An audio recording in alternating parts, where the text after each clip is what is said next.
Iron sharpening iron, hit a spark when we speak. Stronger together, yeah, we building each week. Each one reach one, now the whole world know. Big Jack, story time, walk, talks, let's go. All right, welcome to the Iron Sharpening Iron Show. I'm your man, Big Jack. This is where we prove we are stronger together, that if each one would reach one, we can all grow and glow. And I got my man with me, my co-host. I don't even like to say co-host because he knows. Oh, But man, Walt hey. Talks in the house. What's up, Walt? What's up, man? Hey, man, I'm officially well, what exactly do you need to talk to him for, guy? How you doing, Jack? I'm doing well, I'm your bodyguard, man. Your little guy is your bodyguard. How about that, man? What's going on, bro? How you doing, sir? It's all good. It's all good. Look, always happy to be here. You know, anytime we can kick off another show, another month. It's hard to believe we're in the month of May. And you know how that goes. So I said I was going to try something different this month. I said for May, every show we're going to try to start with the month name is, well, it starts with an M, so this is going to be something with an M.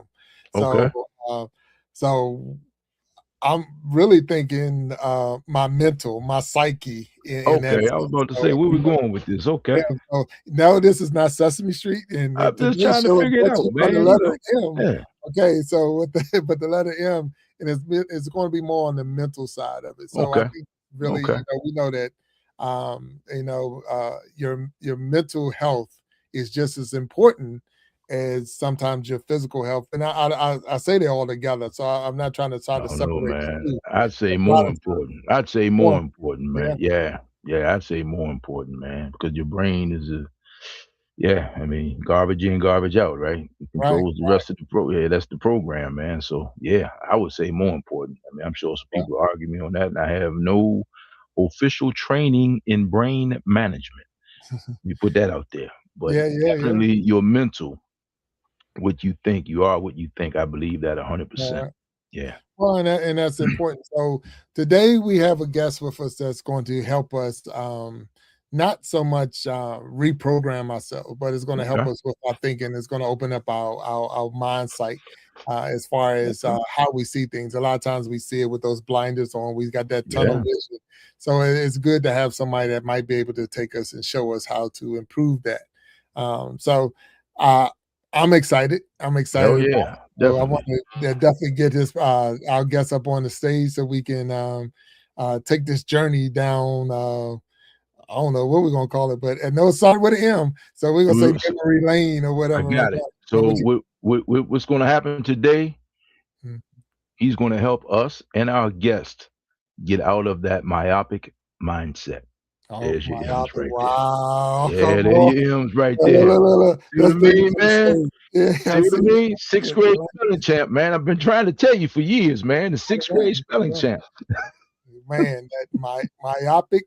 You're trying to get away from that myopic mindset, you know, that one-track mind. We're trying to broaden our horizons, test the depths of our imaginations, and see what we can come up with. Well, let's get them on the stage then. You ready? All right. Let's do it. All right. Thank you all for coming out and hanging out with us at the Iron Sharpening Iron Show.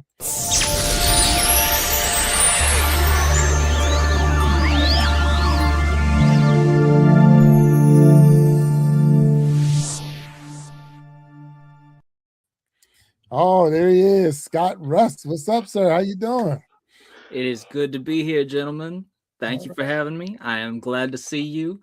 Yes, the mental mechanic here to help with that myopic mindset. There we go. Scrabble. Man, Scrabble. There it is. And you just took it to the next level, got another 10 points. It is. So, Scott, welcome to the Iron Sharpening Iron Show. I'm your man, Big Jack. This is Walt Talks. This is we're live right now on YouTube. We're live on Facebook, Twitch. We'll definitely make copies of this and put it on Instagram and TikTok and all the other social media platforms out there. But and it's a show where we we know we are proving that we are stronger together, that if each one would reach one, we can all grow and glow. And I'm so grateful to have you on the show with us today. So to kick this off, we're going to ask you to please tell us a little bit about yourself.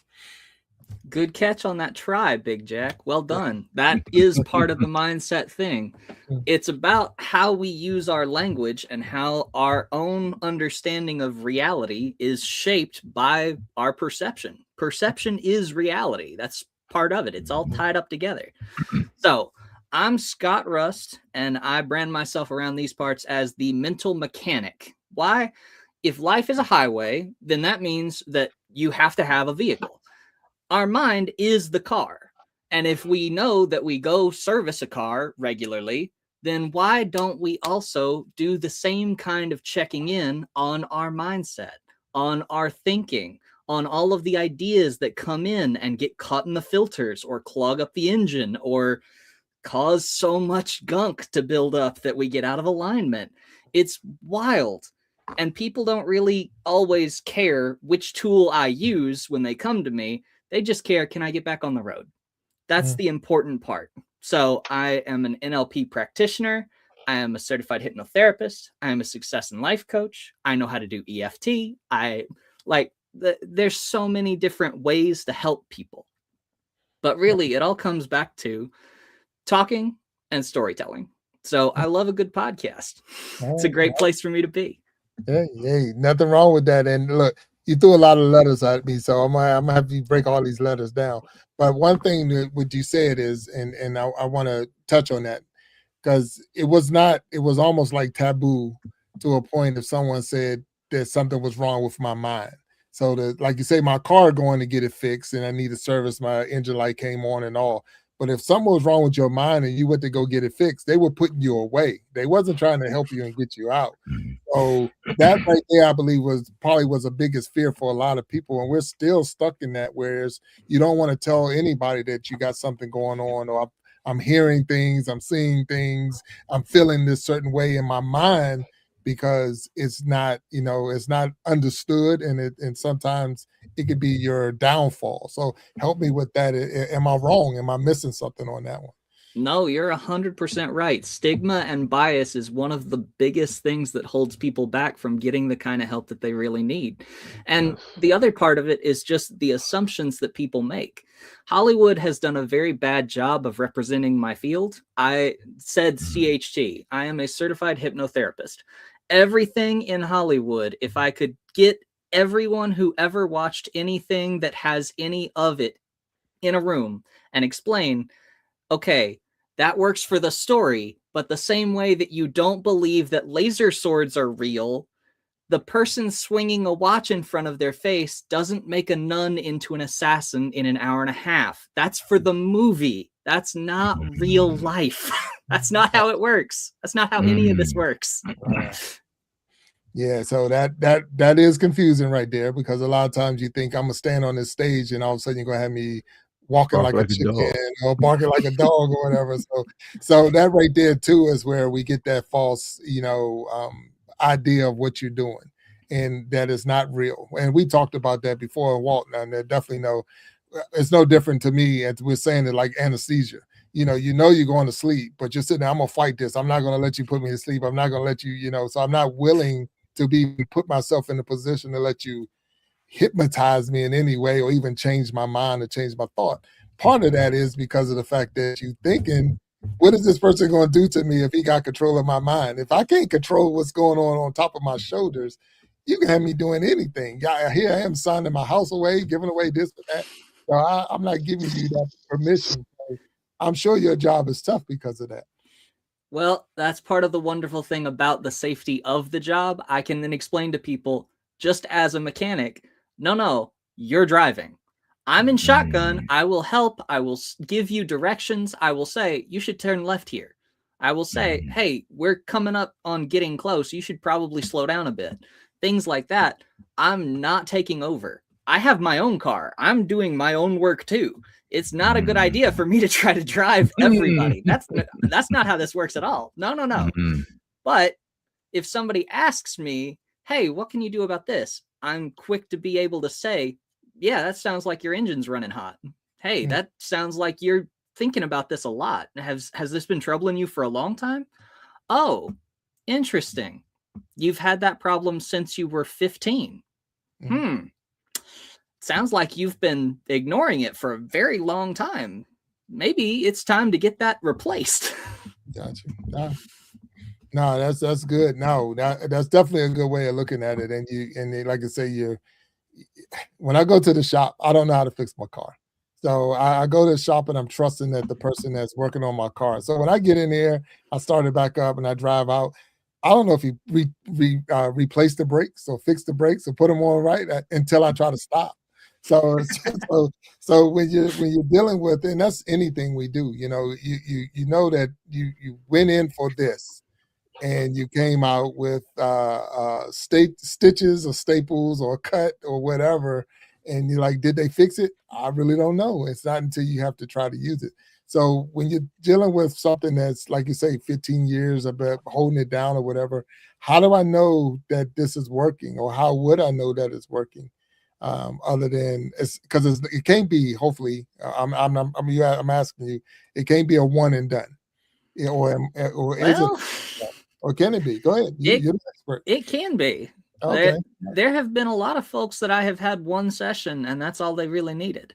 Now, there are other folks where I also will schedule a tune-up. I'll have follow-up sessions. I'm happy to do that.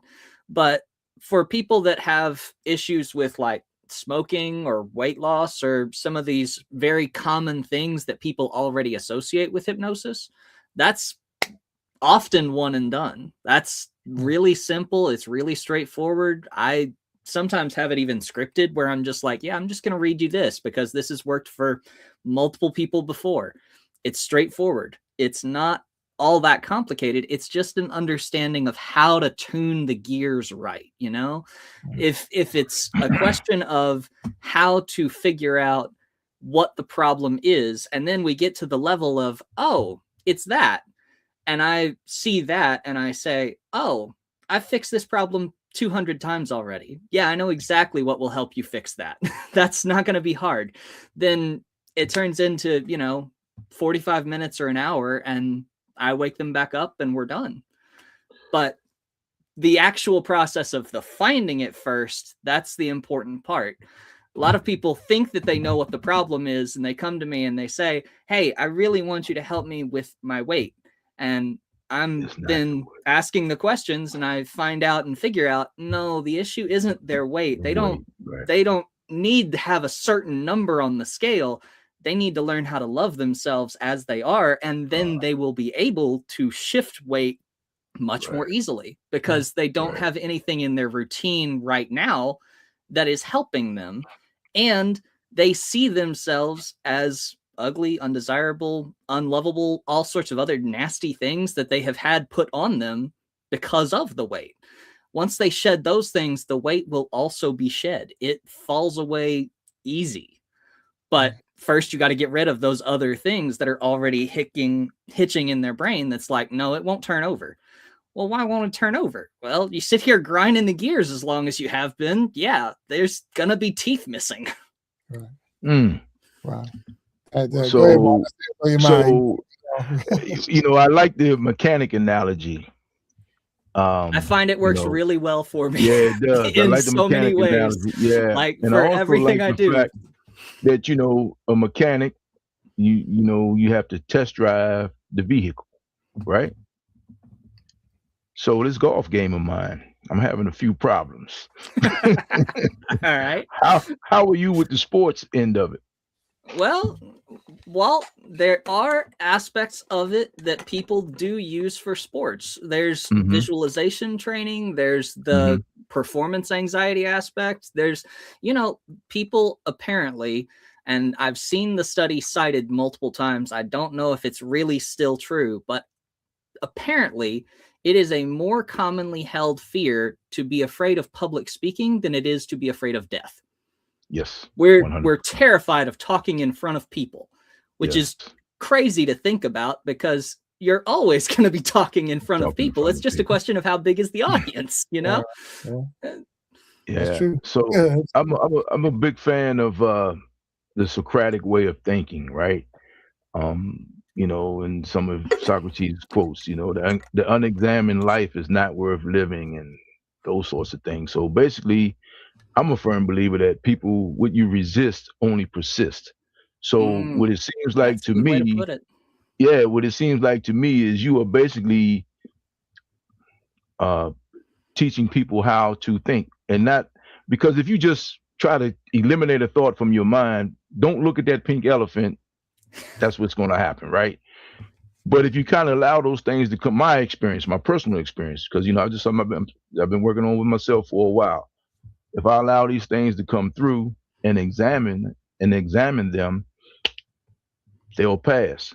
For example, I just went to a debate today, and there's one of the candidates who I don't know a lot about.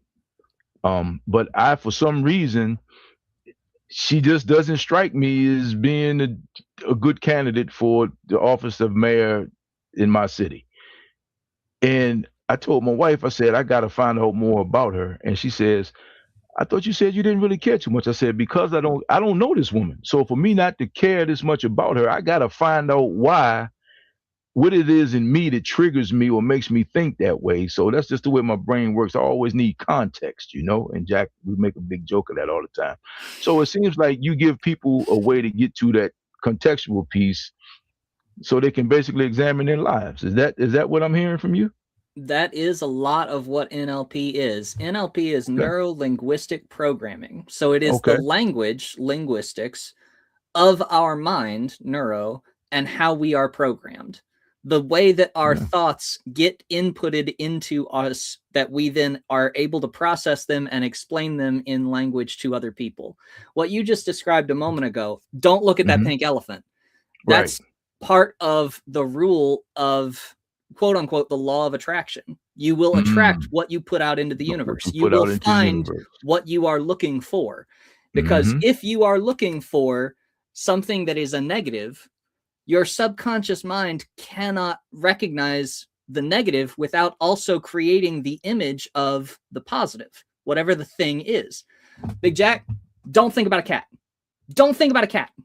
Think about anything else. Don't think about a cat. What's in your brain right now?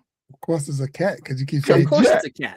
Of course. Don't hit the ball in the water. Don't hit the ball in the water. Hit the ball in the water. We've been through that, right? Oh my God. If you are thinking about the negative of that thing, whatever that thing is, you will move in the direction of the negative, even though that's not what you want, because your subconscious mind didn't hear don't, it heard do this. Yeah. That's it. So if you want to get off of pink elephants, you need blue balloons. You need something that is positive. Move in this direction and you will get there. And that makes it easier. So to work on your golf game, start by visualization. Start with thinking about, I want the ball to go exactly here. And the more specific you can get with where you want that box to be for where it's going to land, the more you think about how you're going to move, how you're going to swing, where you're going to be standing, all of these other parts and pieces that start going together, the more successful the shot is likely to be, because you're thinking about it already. Because the whole body and brain is interconnected, and you can have the exact understanding of, I want the ball to go here. I want the ball to land here. I want the swing to look like this. I'm going to follow through to up here. All of these other parts and pieces that get tied in together. But if you're thinking, don't hit it in the water, don't hit it in the water, your brain is only hearing, hit it in the water. Right. That's it. Hey, let me ask you this, Scott. Real quick, Jack. I'm sorry, because this has got me going, man. That's a very simple thing, but it's not easy to do. No. What is it about the way we are wired that does? Because that's basic. I mean, that's great information. We all know that. We've all been told that. Our wiring that goes with that is the same as driving on an old stick shift versus driving on an automatic.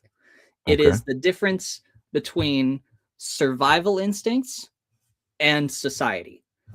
Our old patterns, the survival instinct was, hey man, don't get eaten by a tiger. That's it. That's the most important thing. If you do that today, you are successful. That is a great day.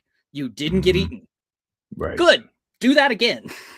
And so we were patterned at the beginning to notice the negatives and learn to avoid them.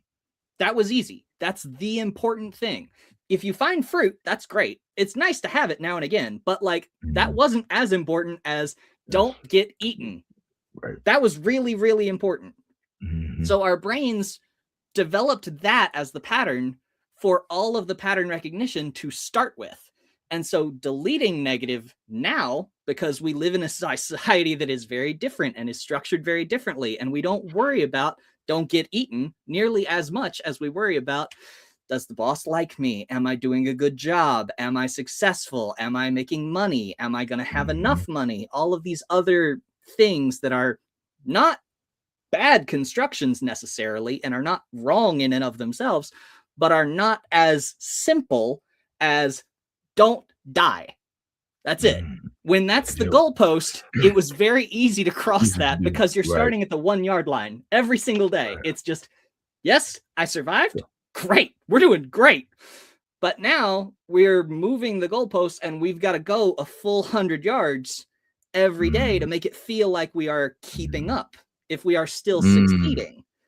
And when we're doing that, we have to be able to do it without carrying the weight of the training dummy saying, hey, man, just survive. That's it. If you survive, you're good. So we got to shed some of the negatives and get rid of those things that we're supposed to not focus on if we want to actually be able to run the course, because it's going to be a lot easier when you know what you are supposed to be focusing on. The other analogy that I use for it is talking about railroads, because if we lay rail track from Atlanta, Georgia to New York, that train can run New York to Atlanta all day, every day, again and again and again. That's great. But you have to have laid track that direction first. So if your subconscious mind doesn't have a clear picture, doesn't have a goal, doesn't have the dream, you don't know where you're going, you're just trying to lay track at all, then you're going to move. You're going to have a sense of movement. You're going to have momentum. You're going to be going, doing, finding, being, whatever it is. But if you wanted to get to New York and you weren't going north, you're going to have a hard time getting to New York from Atlanta. You're going to end up in San Francisco and you're going to be looking at the bay saying, wait, what? How did I get here? That's not right. Come on, man. And while you're sitting there kicking yourself and feeling bad about it, you just have to sit and deal with the understanding, oh, I didn't think about where I was trying to go. I just felt like I needed to be moving. Go somewhere. And people, that's not the same thing. Which answers the thing. Same destination. So when people say, I just want to be happy, you have to say, what does that mean? What does that look like? Exactly. I want to be successful. What does that look like? What does that mean? Yeah, what does that mean? I want to be happy. Like? Hey, I love that for you. What Scott, would let me make say you this, happy? man.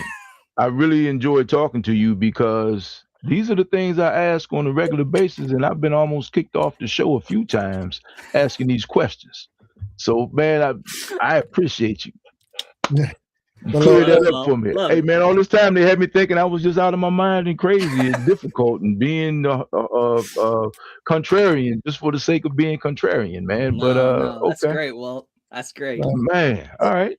Scott, we got to ask you. I got to ask you this now. You can talk to me, but now I leave your office and I go talk to Walt and he puts that negative thought back in my mind or whatever. So how hard is it to fight?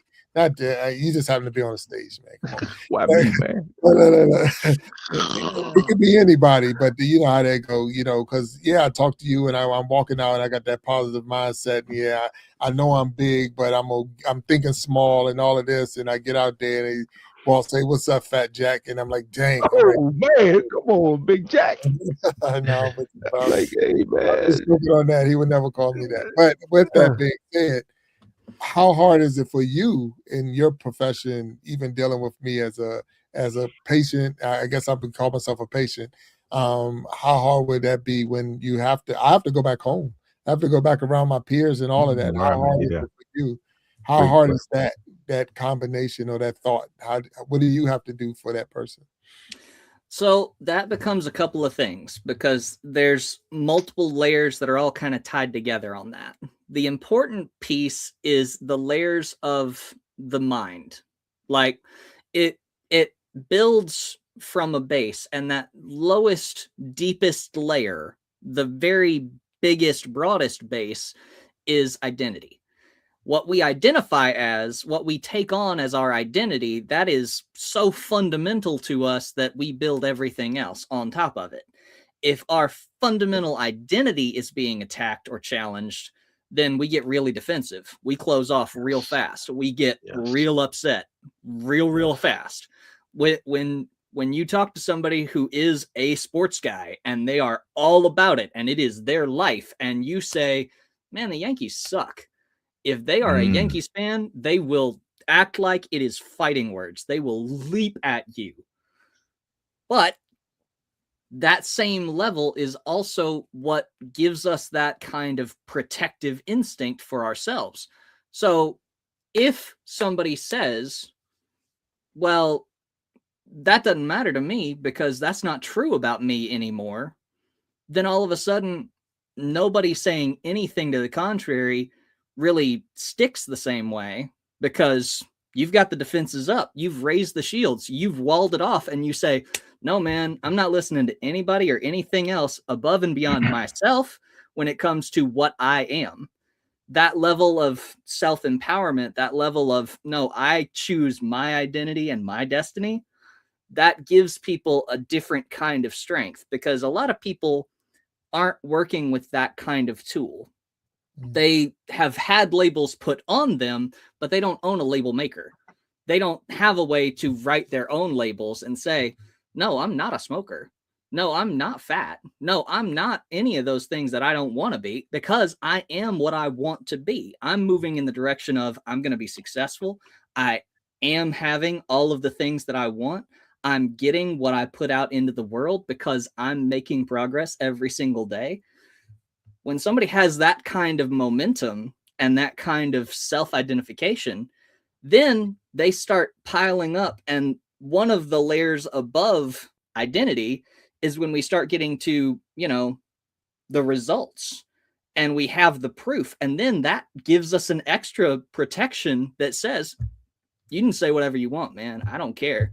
I've got my money in the bank. You can say I'm not successful. I've got what I came for. You can say I can't have it. I already bought it. Whatever, man. I'm not listening to that. Right.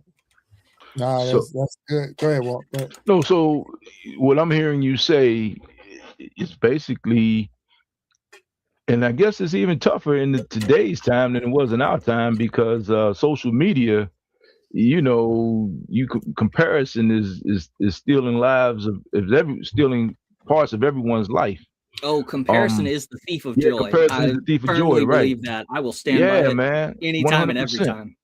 So, two things. One, the person who is, we're all culturally conditioned to a point, right? Because absolutely. Oh, I've lost the rest of the question. Yeah, lost it. That's it. You paused. Me? Halfway through, Paul. Yeah. It takes a special type of self-awareness to challenge your thinking to the point that you ask yourself, why do you believe what you believe? And like, to me, when I tell someone something, I want to be challenged, because one of two things is going to happen. I'm going to come up with a better idea, or now I have you as my advocate, because you get to tell everybody, man, he's crazy as all get out. I already told him that, but his idea is solid. It's been tested, right? So other than that, you just basically have a false sense of security, so to speak. And then you have to be self-aware enough, to me, my thinking is, and help me out here, to it's like, if at some point it all falls apart if it's not actual and factual and true, right? So how do you distinguish? Well, let me ask you, and add this too. How do you distinguish between the person who just needs to change their thinking and the person who is really having mental challenges where they can't help that, which I know is a whole nother piece of your profession, I guess. So that's a double-edged sword. Mm-hmm. There are two answers that are competing in my mind. In one of them, there's the NLP-based answer, which is to say, you are at cause. So NLP has 14 principles, and one of them, among the others, is to say you are always 100% at cause. If you choose something, that is part of your choices, and you have to own that in order to make progress, in order to make changes, in order to say, I have the power to make something better. Because if you don't feel like you have that power, if you don't feel like you do have 100% being at cause, then you will absolutely always find something else to blame.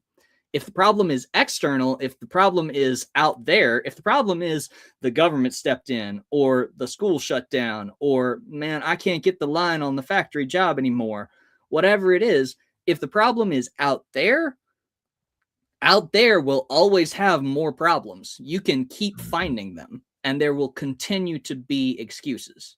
If the problem is in here or in here, then all of a sudden it's something that is within your reach. And this is part of what I wrote in my little chapter of the book, the sphere of influence and the sphere of concern. The sphere of concern is huge, especially today, especially now. Anything and everything that you hear about in the whole wide world can be in your sphere of concern. Right. I could hear about trouble in Ukraine. I can hear about trouble in Argentina. I can hear about whatever's going on in the Strait of Hormuz. But do I have the influence to do anything about that? No, that is well outside of my sphere of influence. What I can control, what I can directly impact, what I can actually do something about, that is my sphere of influence. So if I am not in my sphere of influence, I got a real problem because I'm not in control of me. Oh, no. That's no good. You can't live in only your sphere of concern. So you have to make sure to pull yourself into your sphere of influence and say, no, I'm in control of me. I make my choices. I get my consequences, but I make my call. And whatever call I make, I get to make it. And that can be starting today. That can be starting right now. That can be that has always been the case, and I just wasn't paying attention and I made bad choices. That's fine. But you have to be able to own it, because then you have the power to change it. But the other side of that double-edged sword, the societal answer that comes along with being in the book, that comes along with the challenges that people have written about, that comes along with seeing people and talking to people and very different real lived experience, is to also remember that there is a deep and profound need for self-compassion, grace, love, acceptance, because even if whatever it is was outside of your control, even if whatever it is was bigger than what you could take on, then what you also have to do is not take all of it on. You have to forgive yourself and say, hey man, that was not on me. I didn't have the power to do everything about that. I didn't choose to be born, but I'm here, so I better start making the best of it. I didn't choose to go to school where I went to school when I was in elementary school. I was a kid.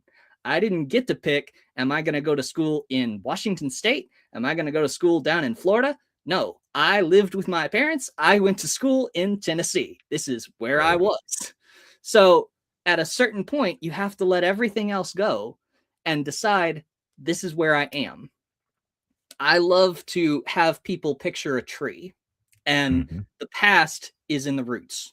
Everything that has led you to this point, everything, every choice, your parents' choices, your grandparents' choices, everything before led you to here.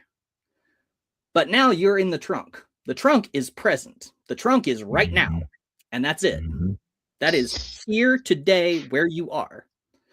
And the branches and the leaves go in all different directions because the future is possibility. And there's bunches of it.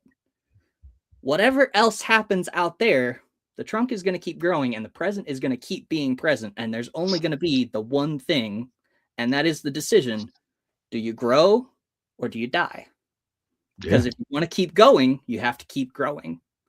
And that has to be growing in a healthy, balanced, focused way, not in the cancer way, where it's just, no, we just grow. We just grow everywhere. No. Intentional, focused in your sphere, but growing. Because if you don't, the tree gets cut down and there is no more future. There's just everything that led you to here. So that's basically Stoicism 101, right? I mean, we're more concerned about, it's more about what we think of an event than the actual event sometimes, right? But then, help me out with this. It seems like just as humans, what is the dichotomy of choice? I mean, the more choices you have, the harder it is to make a decision. You know, if you have this or that, that seems pretty easy, but you have all of these things coming at you now. And I'm talking about especially for like young adults trying to figure it out, you know, because we kind of, you know, we got a firm grasp, we're on our way. But man, I can't even imagine being, you know, 12, 13 with the internet, Instagram and Facebook. Yeah, I shouldn't have had trying to figure it all out, man. I mean, that's a crazy thing. And then, like you said, the choice thing hits me because you always have a choice. Sometimes not making a decision, that's your decision. But we get hung up as humans, we get hung up in not liking our choices. So we think we don't have the right, you can make a decision. And people who like have been prisoners of war or in prison, you know, they basically, hey man, you know, I'm probably more free than most people out there because they're on the program, they know who they are, and they know what decisions they can and cannot make. And again, it seems pretty simple. It is, but it's not easy. It's not easy. So you help people get to that point, and that's pretty cool to me, man. That's pretty cool. Yeah. So Scott, I'm gonna ask you a question. How did all this start? So this mindset, did you go to school for it? Was you know, I'm sitting one day in my room and I said, you know what, how did it all come to be? A little of yes, a little of no. I did go to school. I went to school for theater. That was third school, different times.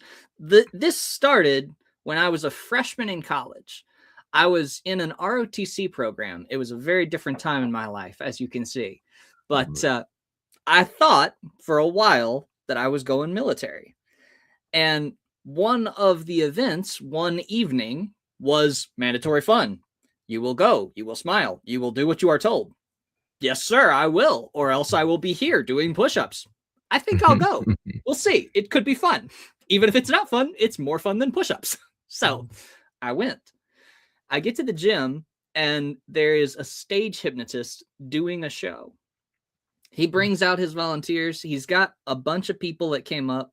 One guy in particular stands in my memory the most because he must have been like 350 pounds. I mean, he was a great big guy. And nothing wrong with that. But when he went under, he fell out of his chair. And he fell down with enough of a thud that I was like, oh, that's not a paid actor. No. Actors pratfall. Actors catch themselves. He just thud. I mean, he went limp like a puppet with the strings cut. It was crazy. 20 minutes later, that same guy is brought up thinking, and this was what the guy said, you're the OBGYN on call. The woman next to you is giving birth and you've got to help deliver the baby. Ready, go. And he lights up. Nurse!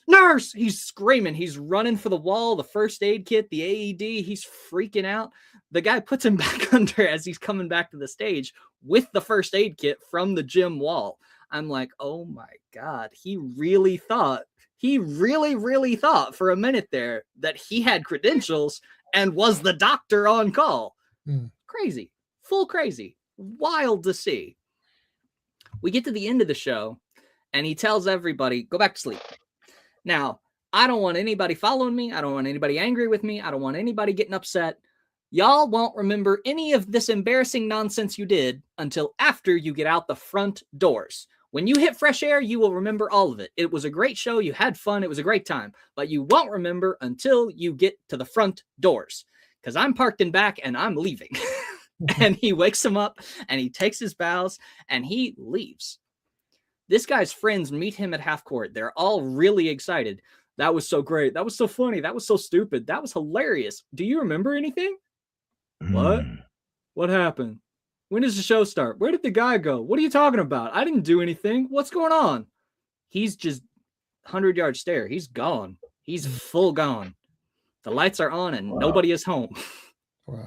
They get him to the front door and it's a threshold moment. He's in the gym. What are you talking about? What happened? When does the show start? Where did the guy go? Nothing happened. I didn't do anything, man. Stop it. He hits the door. His first words are, "Oh, shit. It worked. What the fuck?"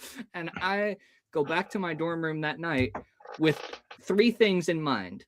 Number 1, it's real.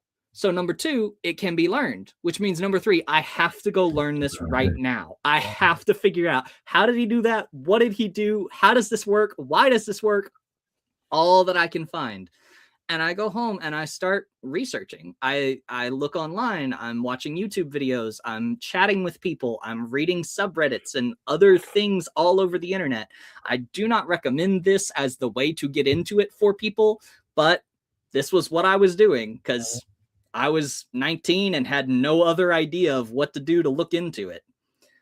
So many years pass and I go to different schools for different programs from that. And I get into a theater degree. At the end of a semester in a theater degree, you don't really have the same kind of tests or exams that everybody else is stressing out and studying for because you did the show. The show is the exam. If the show went off, you're done. I still did the tests. We still had finals, but like our finals were really easy comparatively because we did the show. When you did the show, that's the test. I mean, it happened 4 weeks before that. So all of my friends are stressed out and up to their necks in studying and thinking about staying up all night instead of getting real rest and not sleeping right. And I'm just like, I gotta help you guys out with this somehow. Okay, who needs something for a headache? And I just talk to them. I just start talking and I have that nice calm voice and it's real easy to start to slip down and go slow, nice and soft and real gentle and just let them doze out for 20 minutes at a time. And I think they're just taking a nap, but they wake up and they tell me, "No, I feel so much better. I'm great. That was excellent. Thank you." So I get to the end of that and eventually I'm like, well, that was worth something. I'll keep doing it. So now here I am, 31 years old. I've been in China as a teacher and in Spain as an English language assistant. And I come back to the US and I'm trying to figure out what is it that I can do that I don't have to live out of a suitcase. And I come back to the idea of, well, there was that one time. There was that old routine that I used to do with folks during classes. Yeah, okay. Let's figure out what that takes. And then I go find out what it takes to do that professionally.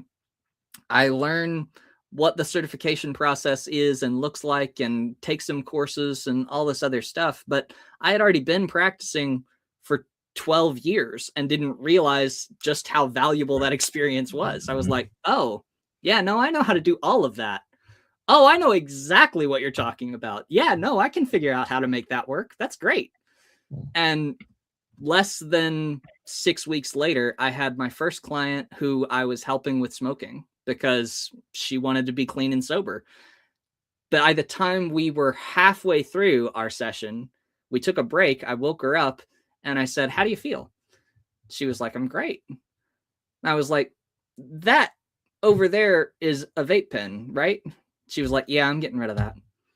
And I watched her as she went room by room in her house, gathered up all of her THC and vape pens and junk that she was like, no, I don't need this anymore. And she went out to the garage and threw it away in the big trash can. Not even just in her kitchen trash or just in the house. She went fully, no, it's going in the one that goes to the street. And she was done.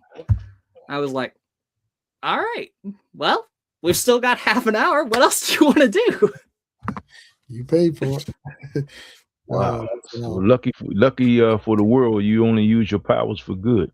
The wonderful thing about it is that people think that there is a way to do it for evil because Hollywood has taught them that. That's not true. That part falls firmly under the whole Rome wasn't built in a day thing. Okay. If you wanted to make a nun into an assassin in an hour and a half and told them to kill the Pope, you better be in Hollywood, because everywhere else that doesn't work. That's not how it works.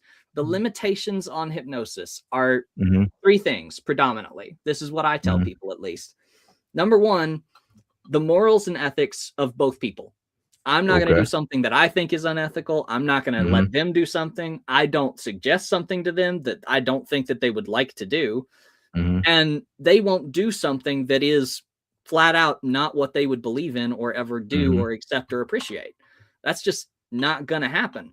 They will wake themselves back up before that would ever happen. Like your own subconscious will kick it back into gear and say, no, hold on. Whoa, freeze, safety. We're not doing that. Wait a minute. Hold on now. What if it's a psychopath though? Then there it is. I can't speak to that because I'm not a doctor. I don't do the diagnostics on people like that. Okay. What I can say is I won't do any of that, and I don't think that they would do any of that, and I'm not going to try to test it anyway because it's a lot safer and easier to just not worry about that. There you go. The second limit is the imagination. A person won't do something they can't imagine doing. If you told me that I could fly, I could flap my arms and jump off the roof and I would just take off into the sky. There's no world in which I would still believe that and not just wake up. I would look at you, say you're crazy, and move on. I would be like, no, I'm not doing that. I know better. Gravity still works. The rest of the world still works. Your subconscious mind and your conscious mind, it's like number one thing is still, hey, don't die. Whatever happens, don't die. So it will kick back in and say, that's not safe. We're not doing that.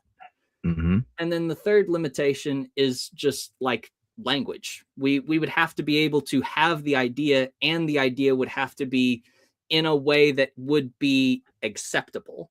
It would have to be something that the person could reasonably believe, yeah, no, we can achieve that. If I say, go out and win $1 million, your brain might take it. It might even like it, but it's not going to have an idea of like, okay, how do we do that? It's going to be like, oh, we can go buy scratchers. It's like, no, that's not actually likely to win, though. That's the problem. So it has to be processed to an extent and in a way that the language actually sticks and it picks up. Okay. Nah, good. That's good stuff. So you mentioned a book. You mentioned the book. So tell us about the book. Ray even said your title said you're a best-selling author. So tell us a little bit about your book. The book is called Unbreakable Spirit: How to Thrive No Matter What Life Throws at You. I collaborated with a group of about, I think, 20 authors or so, and we each wrote a chapter, which made it very easy. I only contributed like 10 pages. It doesn't feel like it was a lot. It feels like a stretch for me to still be saying best-selling author, but it is a best-selling book, and I wrote part of it. So I get to claim that, and I get to keep that title, and I'm going to keep writing my own stuff too and build from there. But the book is fundamentally about the different perspectives and stories and dealing with life that other people have had. There's a story from a guy named Mike who his wife had faced some form of sexual assault or like deep trauma growing up. And when they got married, she realized that there was some trouble there. And the lingering trauma of that was stuff that they had to work on for another 7 years together. But they are also still married, and it's been more than 30. So it's that story, which is so powerful. It's the story of a woman, I believe her name is Rumi, if I recall. I may be remembering that wrong, though. But she is originally Indian, and she wanted to get into traditional dance, and she wanted to get into this self-expression that her society and her husband specifically very, very, very much did not approve of for her at her time and at her age and all this other stuff. And it's the story of how she got through that and continued and endured and is now still able to be dancing, which is so powerful. I wrote my chapter more as one of the little listicle kind of things because I didn't know how much to share of myself, and I wanted to make sure that it was going to be helpful to the person reading it as much as I could. So I wrote a brief little list of 7 things to help with balance. I personally believe that balance is the number one thing that the world needs more of, and that helps us with our problems the most.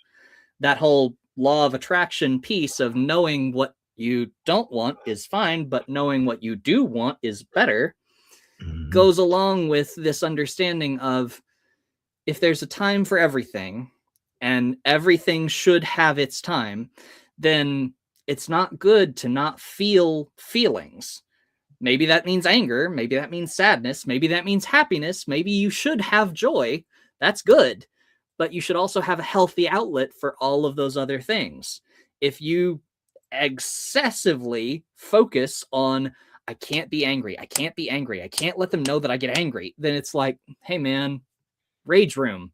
Rage room exists. It's a great thing to go do. Have fun with it. Break some stuff. That's fine.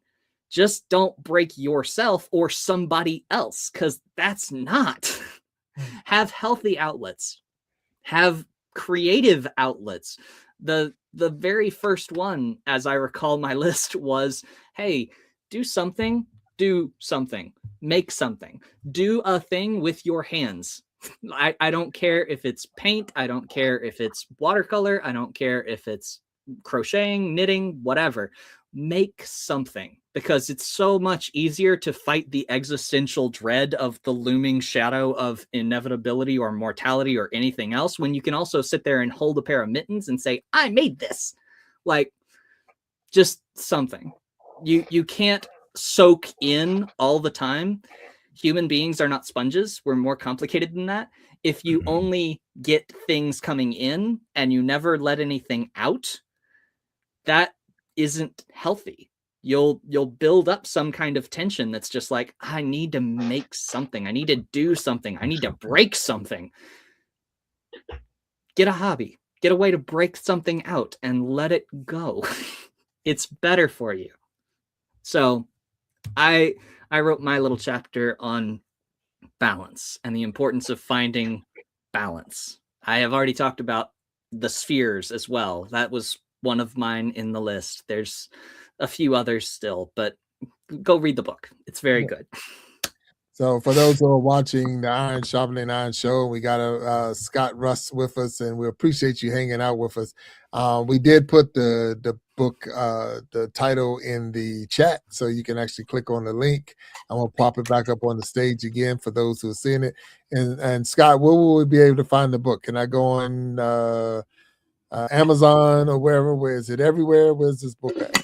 It is on Amazon. I believe that it's everywhere. The very best place to go is actually still theusbook.com, because part of what made it a bestseller, spoiler, little secret from the insider in the industry, every one of those authors, we made a little gift to go with it, to be an extra thing, to be like, here, oh, you bought the book? Thank you so much. Here, take this. Free. So we all contributed our little freebie. I made mine a pre-recorded hypnosis audio session that is focused on goals, that is focused on not that don't get what you don't want, but that get what you do want part of just like, okay, build it, build yourself up. What do you want it to be? Go that way. Okay. Hey, Wow.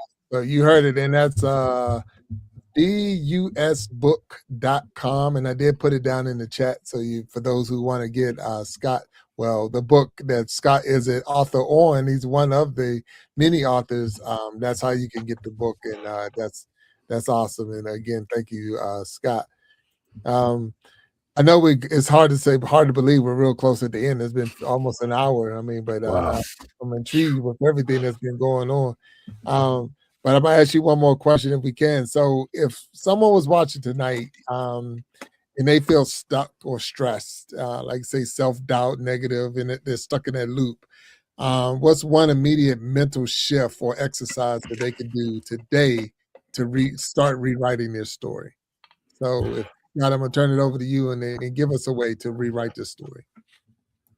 So the number one thing, going back to don't die, is to remember to breathe.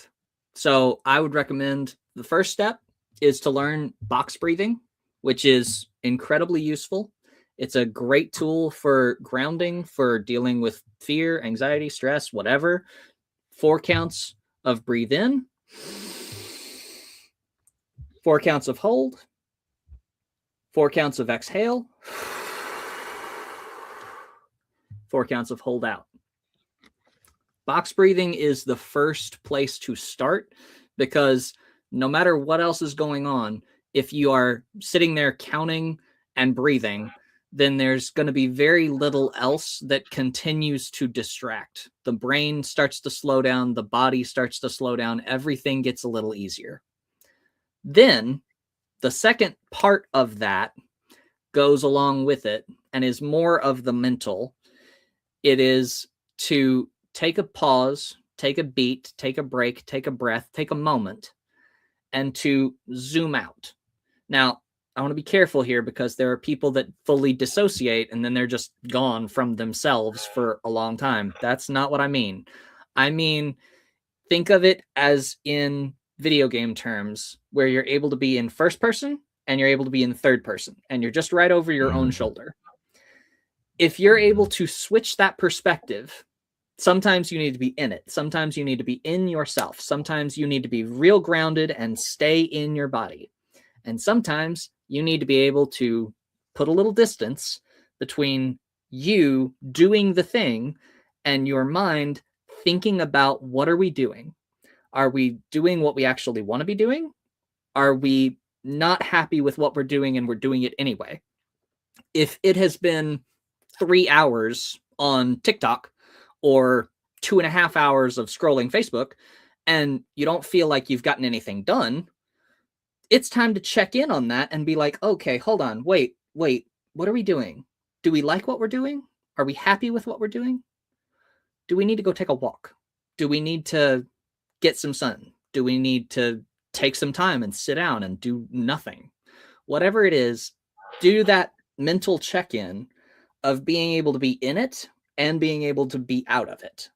Because the importance of perspective is so useful, because that's the only way to really be able to check for your body, for your brain, for everything together, to be able to say, oh, I'm here, I'm fully present, I'm really liking what I'm doing. This has been a great show. I've been loving it, and I've been here the whole time. If I was to go out of myself and say, wait, did I say everything I needed to say? Did I talk to the right people? Did I say the right things to everybody? That's too self-critical. I need to be here. I need to be in it. But as soon as we're done with this show, I'm going to take a step back and I'm going to zoom out and say, okay, what time is it? What does my body need? What does my mind need? Am I ready to rest? Am I ready to start doing something? Do I need to go do something? Or are we checking in? Are we chill? Are we good? So having those check-ins is really, really useful. And the number one way to get to that space of being able to separate a little bit, I say, is box breathing. So 4 counts in, 4 counts hold, 4 counts out, 4 counts hold. Because if you slow down intentionally, then you will be able to pick the right direction when you know where you're going. It makes it so much easier to get there. All right. Wow. Okay. I appreciate it. No problem. Hey, Walt, you got anything before we roll? Hey man, that box breathing is good. Hey Jack, even on the golf course. But you're 100% right, man. I mean, if you just kind of slow down, you know, in my other life, Scott, I was a firefighter, and you know, I spent time at the training school too. So you put a rookie, put a mask on his face, put him in a heated environment, smoke-filled environment, and his or her initial instinct, the untrained person's initial instinct, is to panic. Yeah. You know, I mean, you just want to just pull your mask off, run out the room, do all kind of crazy things. And I mean, of course, you stand up, you get burned. You pull your mask off, your airway gets burned.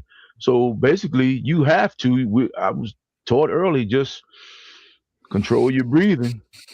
And it's amazing what comes to your mind, the options that come to you when you just control your breathing, man. Even a person who hyperventilates, you know, the whole purpose of breathe into the bag, yada, yada, yada, it's the same concept.